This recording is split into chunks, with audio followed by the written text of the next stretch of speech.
Welcome everyone, let's create a Chrome ball using the totally free and cross-platform GIMP image editor. We'll do that using this image here from Wikipedia. I'll leave a link to this in the description. Let's go ahead and download this here. And once that's downloaded, I'll just go ahead and open the folder that's in. And with that, let's go ahead and open this up in GIMP. If you don't already have GIMP installed, it's totally free and cross-platform, as I mentioned earlier. So you can get it for free easily for Windows, Mac, and Linux operating systems. So once this is open, let's go ahead and get started right away. We'll go to the Image menu and Scale Image. What I want to do is get this down to a manageable image size for sake of this, this video to make it a little quicker. I'll go ahead and specify 1000 for the width. And what I also want to do is get this down to a square size for the sphere mapping effect that we're going to use in a little bit. Let's go ahead and scale that down.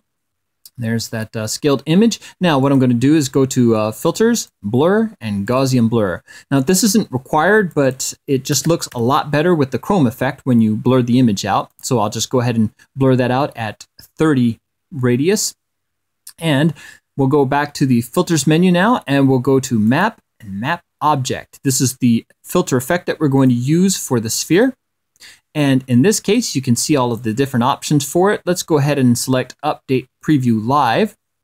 That's so we can actually make adjustments to it and see the preview here in the window. And we'll select from here, Map to, we'll map to a sphere. And there you can see it already in its initial conception stage. And we'll select Transparent Background here.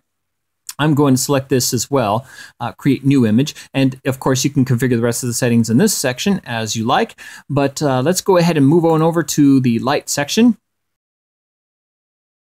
I'll leave this at the default point light and light source color as being white. And for the position, let's go ahead and get this centered. You can see that centered there. And for the y-axis, let's go ahead and set this something way up here. And for the z-axis or z position, we'll set that at 10. And for the material, let's go ahead and keep that as is. The diffuse, let's keep that at, or put that at 0.75. And the diffuse down here, let's go with 0.3. And let's see what happens with that. There we go. We're seeing that start to take some shape there. Actually, let's get that down to 1 for that. And 15 for here? No. Let's go with 5. How's that? Yep, that looks about better. Actually, that looks even better because it trickles off just a bit. Of course, you can customize all of these as you like. You can get it working more to your satisfaction. These are just settings that I happen to think work well for a chrome ball effect, like you can see right here. And for the orientation, actually for this, we'll want to set this to 0.95, I believe, or 9.5. This is basically so that the chrome ball will roughly fill the whole canvas that we've got here, but also won't go completely to the edge to where it's cut off on the edges there. And of course, you can actually tweak these settings as you like. You can get them, you can just move this around. This will interact with the image in the background there. And you can change these however you like. And let's go ahead and here, let's set those to mostly defaults here, except for maybe the Z. Let's go ahead and, yeah, that actually throws a little bit of change to, yeah, that puts a little bit of change into it. So it's got a little bit more of a chrome effect to it. So no, that's perfect. Actually, we want this little bit of wood space down here. So let's go ahead and OK that.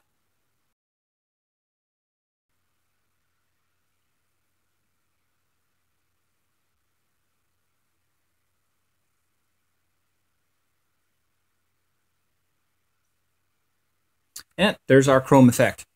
Now, the background image isn't totally visible, but it provides just enough variation in the chrome effect that it really helps. I mean, you could start off with a blank canvas if you wanted to, but this image, whatever image you provide as the background, just helps provide a little bit more content to the chrome ball, so it looks a little bit more realistic when you use an actual image. And of course, you can use whatever image you want. And basically, that's it. You can go ahead and tweak the settings however you like on this and just play around with it to get it working more to your liking. I hope that helps. Hope to see you in another video. Take care.